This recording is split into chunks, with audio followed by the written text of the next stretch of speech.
So present దానికి సంబంధించి ఒకవైపు నిందితుడిని అరెస్ట్ కూడా చేశారు పోలీసులు. 10th క్లాస్ విద్యార్థి ఈ హత్య చేశాడని పూర్తిగా నిర్ధారించిన తర్వాత విచారణ చేసి ప్రస్తుతమైతే అదుపులోకి తీసుకున్నారు. సో ప్రెజెంట్ మనం చూస్తున్నాం, విజువల్స్ లో కనిపిస్తుంది, బిగ్ టీవీ డిజిటల్ స్క్రీన్ మీద మనం చూస్తూ ఉన్నాము.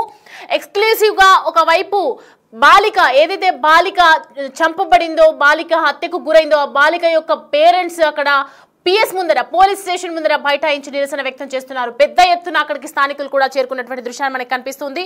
15 ఏళ్ల పిల్లాడు కిరాతకంగా మర్డర్ చేస్తాడా, డబ్బుల కోసం ఎంతకైనా తెగిస్తాడా? 10 ఏళ్ల చిన్నారి సహస్ర హత్య కేసులో ఈ కిల్లర్ మైండ్ సెట్ ఇప్పుడు షాకింగ్ గా మారింది. సో దానికి సంబంధించి ప్రజెంట్ మనం చూస్తున్నాం, నెత్తురు చూస్తూనే భయపడే వయసులో ఇలా నెత్తురు పారించాడు. సహస్ర తల్లిదండ్రుల గుండె కోత అందరినీ కదలిచి వేస్తుంటే ఈ పిల్లవాడి ప్రవర్తన మరోవైపు చర్చనీయాంశంగా మారిందని చెప్పి ఒకవైపు పోలీసులు టేకప్ చేశారు. కానీ ప్రజెంట్ అయితే పోలీస్ కస్టడీలో ఉన్నటువంటి కిల్లర్ కి సంబంధించి విద్యార్థులు ఏదైతే బాలిక యొక్క తల్లిదండ్రులు ఏం చెప్తున్నారంటే, ఆయనకి ఏ శిక్ష అవసరం లేదు, డైరెక్ట్ గా ఆయనని చంపేయాలి, పోలీసులకు మేము ఇదే కోరుతున్నాము, ప్రభుత్వానికి మేము ఇదే కోరుతున్నాము అని చెప్పి ఒకవైపు వీళ్ళందరూ కూడా అక్కడికి వెళ్ళడం జరిగింది. పేరెంట్స్ అందరూ కూడా అక్కడ పెద్ద ఎత్తున నిరసన వ్యక్తం చేస్తున్నారు. బాలిక యొక్క తల్లిదండ్రులు, బాలిక యొక్క కుటుంబీకులు, మొత్తం మంది స్థానికులు, అక్కడ ఏదైతే కూకట్పల్లి కాలనీలో ఏదైతే బాలిక యొక్క ఏరియాలో ఉన్నటువంటి ఎంతో మంది జనాలు ఉన్నారు కదా, అక్కడ వాళ్ళందరూ స్థానికులు, చుట్టుపక్కల వాళ్ళు కూడా ఇక్కడికి వచ్చి నిరసన వ్యక్తం చేస్తున్నారు. నిందితుడిని మీరు చంపేస్తారా, మమ్మల్ని చంపేయమంటారా, ఎట్టి పరిస్థితుల్లో నిందితుడిని మాకు అప్పగించాలి అని చెప్పి ఒకవైపు పెద్ద ఎత్తున నిరసన అయితే వ్యక్తం చేస్తూ ఉన్నారు.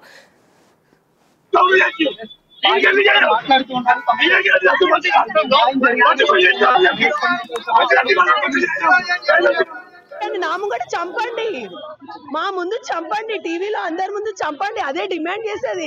డిమాండ్ చేయడానికి ఏం లేదు ఇక్కడ. ఏముంటుంది చెప్పండి, ఒక తల్లి ఆవేదన ఏముంటుంది చెప్పండి. ఒక 1 అవర్ లో ఒక మంచి పిల్ల మీరు చూసుంటారు, ఏం ప్రాబ్లం ఉంది నా పిల్లకి చెప్పండి. నేను ఎందుకు డిమాండ్ చేయకూడదు?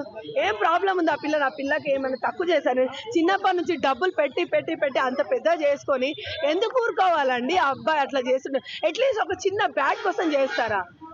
రేపు చిన్న చాక్లెట్ కోసం కూడా చేస్తారని వదిలేస్తారా?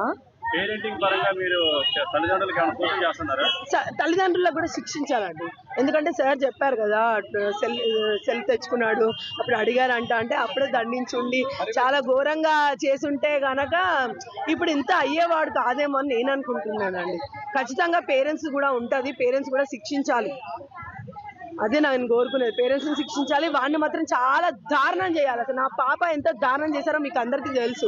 నేను చెప్పాల్సి స్కూల్ టీచర్స్ కూడా చెప్పాలి. స్కూల్ టీచర్స్ మా బాబు కూడా చదువుతున్నారు, మీరు వెళ్ళి ఇంటర్వ్యూ తీసుకోండి, ఎలా ఉంటాడు ఏంటి, వాళ్ళు కూడా చూస్తుంటే పేరెంట్స్కి చెప్పాలి కదా. ఇప్పుడు పేరెంట్స్ కాకపోతే టీచర్స్కి అయినా తెలుస్తుంది మెంటాలిటీ ఏంటి అనేది.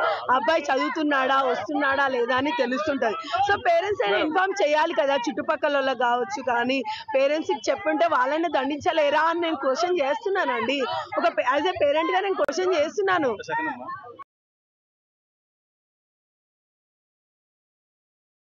సో రైట్, చూస్తున్నాం కదా, ఎలాగైనా నిందితుడిని మాకు అప్పగించాలి, లేదంటే మీరు చంపుతారా, మమ్మల్ని చంపుతారా అని మమ్మల్ని చంపమంటారా, ఒకవైపు బయటికి తీసుకురండి, ఆ నిందితుడి అంతు మేం తేల్చుతామని చెప్పి ఒకవైపు తల్లి వేడుకుంటోంది. తల్లి ప్రభుత్వానికి ఒకవైపు ఆదేశిస్తోంది, చెప్తుంది నాకు ఖచ్చితంగా ఆ కిల్లర్కి ఎలాంటి శిక్షలు అవసరం లేదు, ఎలాంటి జైలు శిక్ష అవసరం లేదు, ఎలాంటి యావజ్జీవ కారాగార శిక్ష అవసరం లేదు, కానీ ఉరి శిక్ష కూడా అవసరం లేదు, కానీ నాకు అప్పగించండి, నేను చూసుకుంటాం, ఆ కిల్లర్కి సంబంధించి అంతు తేల్చుదామని చెప్తున్నారు. ఒకవైపు వారికి సర్ది చెప్పేందుకు పోలీసులు ప్రయత్నిస్తున్నప్పటికీ కూడా కూకట్పల్లి పోలీస్ స్టేషన్ ముందట తీవ్ర ఉద్రిక్తత కనిపిస్తోంది, ఉద్రిక్తత వాతావరణం కనిపిస్తోంది.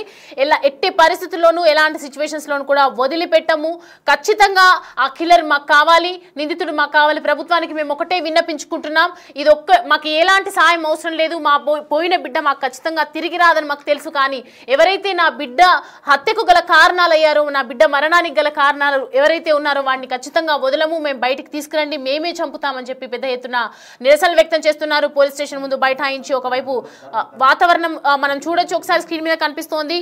ఎక్కువగా సహస్రను ఎవరైతే అత్యంత దారుణంగా చంపినటువంటి నిందితుడికి సంబంధించి పోలీస్ స్టేషన్ ఎదుట బైఠాయిస్తారు. పోలీసులు ఒకవైపు సద్దు మనిగేటట్లు ప్రయత్నం చేస్తున్నారు, కానీ ఒకవైపు మనం దానికి సంబంధించి ఇప్పుడు చూస్తూ ఉన్నాము. రైట్, మన లైవ్ లో మనకు కనిపిస్తోంది పెద్ద ఎత్తున స్థానికులు కూడా అక్కడికి చేరుకున్నటువంటి సిచ్యువేషన్ కనిపిస్తోంది.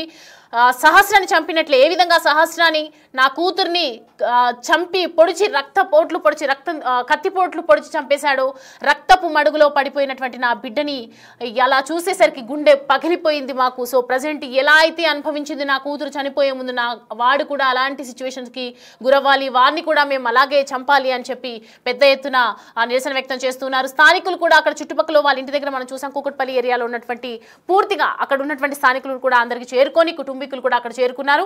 పోలీస్ స్టేషన్ ఎదుట పెద్ద ధర్నా అయితే చేస్తున్నారు. వారిని సర్ది చెప్పేందుకు ఒకవైపు పోలీసులు ప్రయత్నిస్తూ ఉన్నారు. రైట్, మనం ఇప్పుడు చూస్తుంది అక్కడ ప్రజెంట్ రైట్ నో కొనసాగుతుంది. లైవ్ లో మనం చూస్తుంది ప్రజెంట్ అక్కడ కూకట్పల్లి పిఎస్ దగ్గర మనం చూస్తున్నాము. పెద్ద ఎత్తున స్థానికులు అక్కడికి చేరుకున్నారు. ఎంతో మంది పోలీసులు కూడా అక్కడ వాళ్ళకి సర్ది చెప్పే ప్రయత్నం చేస్తున్నప్పటికీ కూడా స్థానికులు వినేలా అయితే కనిపించట్లేదు. దానికి సంబంధించి విజువల్స్ చూద్దాం.